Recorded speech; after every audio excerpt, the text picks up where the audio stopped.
Before the onset of the rains that ravaged the country with floods that caused mayhem and destruction in 2018, it was preceded by a long drought that also claimed many lives, decimated livestock and wildlife in equal measure due to hunger and lack of water.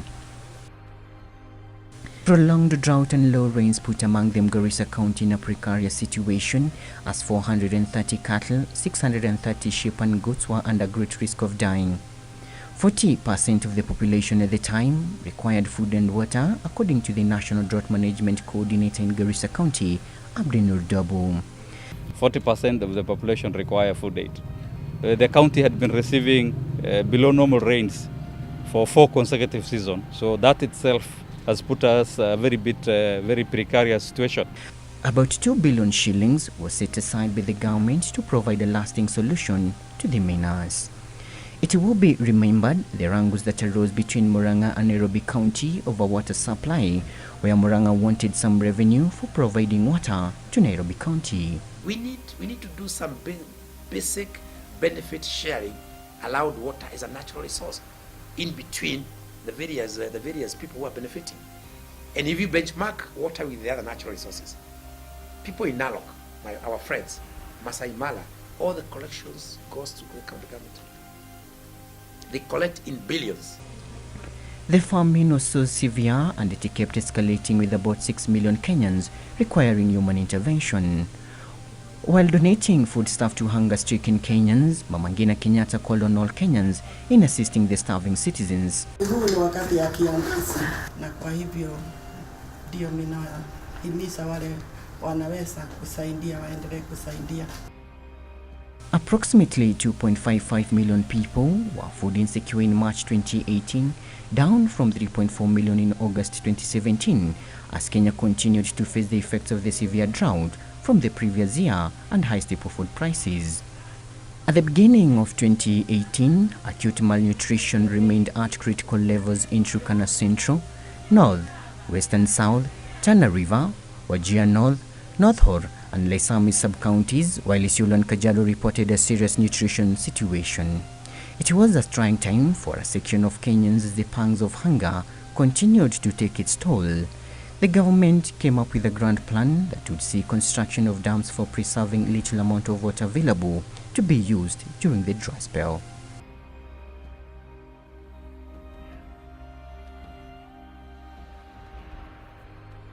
The factor is that any little water we have must be managed.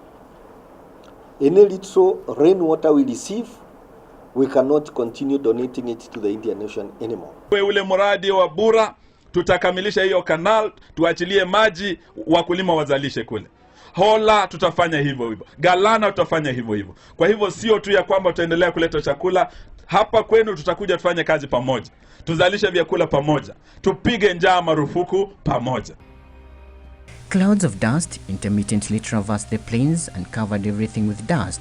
Then, without warning, the heavens opened.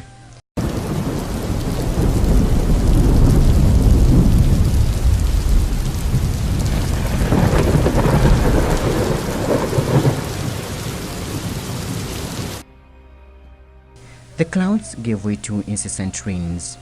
When it rained, it poured. The heavens' atmosphere watered the earth, the soils got saturated, and the running waters merged from the highlands of Mount Kenya, the Rift Valley, Nyanza region, northeastern to the coastal Kenya.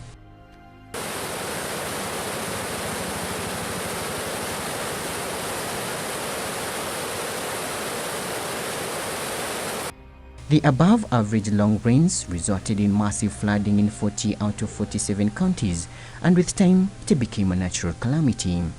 Hundreds of houses were marooned and thousands of people displaced, with 800,000 people affected, including 311,000 displaced, 186 killed, and nearly 100 injured by mid-May 2018. Of the displaced children, about 18,725 required child protection intervention, and about 46,000 children could not access schooling by mid-May 2018, as 329 schools were hosting people displaced by the floods. The heavy rains continued to wreak havoc in many parts of the country. In Baringo County, pupils had challenges in schooling due to poor accessibility and submerged classes. Sisi kama wanafunzi wa shule ya msingi ya Sindan tunapata shida nyingi sana. Shida ya maji, tunafika shule mapema, tunapata maji yamejaa. Sasa kuingia darasa hatupati mahali pazuri pa kusomea. Sasa tumetoka kidogo nje. Tumeenda shule kanisa nyingine kwenda kusomea hapo. Na hata hakuna viti ya kukalia. Tunaenda kukalia juu ya mawe. The situation in Tana River was devastating as 10,000 people were displaced from their homes after their houses were marooned. Tana River banks could not withstand the vigor of the heavy rains, resulting in a catastrophe. Saa hii tuko hapa, maji bado yanaendelea na mvua juu inaendelea, mahali ya kujishikilia hakuna. Naye chakula kukula hakuna. Maana mahali tunategemea ni huko chini. Chini imezama na maji. Vile kwenda huko kutafuta kitu ya kuokoa na watoto hakuna. Sasa mimi iko na sasa usiku iko na shaka. Mimi mtoto hakuna kulala, mahali kulala. Iko na wasiwasi. By the end of the day yesterday, over 2,000 people are displaced. Their homes were taken. It's gone by floods. They have lost properties. They have lost everything. Now we are in a makeshift camp.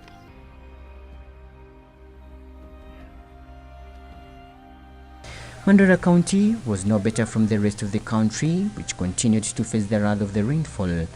The flooding also compounded ongoing diseases outbreaks like cholera. Pata ugonjwa wa tumbo ya kwamba tunaweza pata maradhi ya kipindupindu, na ingine maji imekuwa mingi, haina mahali pa kupita, drainage system ya maji nayo hakuna. Tunaomba hii mtombe ilikuwa taleta hiyo baadaye itakuwa shida. Tunaomba hiyo nazaleta hiyo baada ya afya. Tunaona hiyo kama taleta shida. A sad affair it was, as lives were lost through flooding, bridges and roads washed, mudslides, farm produce destroyed, and fatal accidents occurred along our roads, affecting timely emergency assistance. Just a few but to mention, in Naivasha 3 people died as their car was swept by waters. Hiyo maji ilikuwa imejaa mpaka kwa barabara. Si mtu anakuwa anakosa barabara akipita. 3 people drowned in Narok County, a thing that has been happening every rainy season.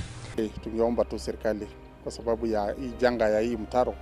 Imekuwa kila mwaka ukiwa na mvua, hii mtaro lazima iende na binadamu. So was the situation in Obunga village of Kisumu County, where 2 people were overwhelmed by the waters as they tried to cross River Wire in search of their cattle. Anapenda kuchunga ng'ombe. Sasa hizo alikuwa ameenda hata kutafuta ng'ombe yake moja ndio ilikuwa imebaki huko nyuma. Ndio sasa akapata hii kifo. Kwa sababu ya mvua. Blocked sewer lines draining into streets, impassable roads and traffic snarl-ups were the scenes in major cities. Nairobi County experienced heavy traffic and flash floods, submerged estates and poor drainage, while in Mombasa County, the rains caused accidents along the roads and stalled marine activities due to heavy winds and high rainfall. Ironically, the regions that were hard bitten by drought and starvation, people would later die of flooding and displaced from their homes. The rains will forever remain etched in the memories of Kenyans, especially in how over 40 people lost their lives when the Solai Patel Dam broke its embankments and swept their livelihoods down the hill. Children and women were the most affected. Sasa jana jioni kama saa 2 hivi. Kabla haijafika saa 2. Tukasikia sauti kubwa. Kama mvua, lakini haikuwa ni mvua. Kumaliza dakika chache hivi hata tukujielewa tena, tukasikia tu nyumba imegongwa na kuinuliwa na maji sukuma. Huyo jirani alikuwa kiwete na mamangu alikuwa anatorokea maji, wakakutwa na maji wakaenda. Watoto wengine wangu siwaoni. Mimi nikaanza kusikia roho inachafuka. Nikasema ama kuna wengine walipelekwa ama kuliedaji, sababu watoto siwaoni wote. Mimi nikabeba mtoto mdogo nilikuwa naye, msichana wangu, nikarudi naye. Ndio mtoto wa kijana wangu akanipigia simu. Akaniambia, shosho, waacha kutafuta mtoto, waacha kutafuta changazi. Ako hapa ametolewa kwa kahawa na amebeba mtoto mwingine kwa mgongo. Tunataka serikali ichukue hatua immediately. Na wasituambie maneno ya pata potea. Kwa sababu maisha ya mwananchi wa kawaida siku hizi saa ingine inachukuliwa kijuujuu. We have lost a lot of lives here and this is very tragic. Tusaidie the families that have been affected, and we also try to help these people rebuild and go back to normal life. May their souls rest in eternal peace.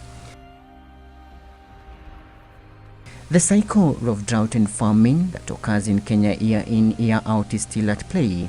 According to a report by early April 2019, 14 out of the 23 arid and semi-arid counties were classified in the normal phase compared to the situation in December. The drought status in most ESOL counties deteriorated in January, and more counties moved into the alert stage, from 7 in December to 9 in January. The off-season rainfall received in a few counties at the beginning of January was largely insufficient, and its distribution both in time and space was generally poor.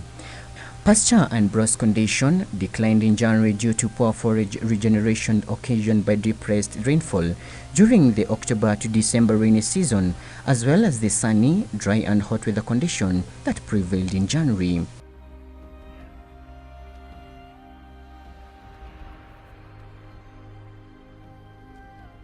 The average distance to water sources for households and livestock increased compared to December across ESOL counties. Distance was expected to further increase due to the prevailing dry weather conditions.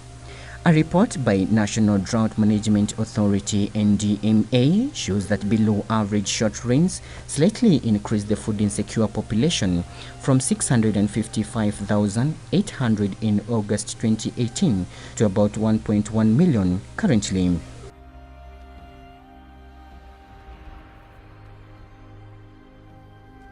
With the 12 most affected counties having a total of 865,300 food insecure people, the national government provided a total of about 1.4 million shillings for response during the period of February, March and April 2019.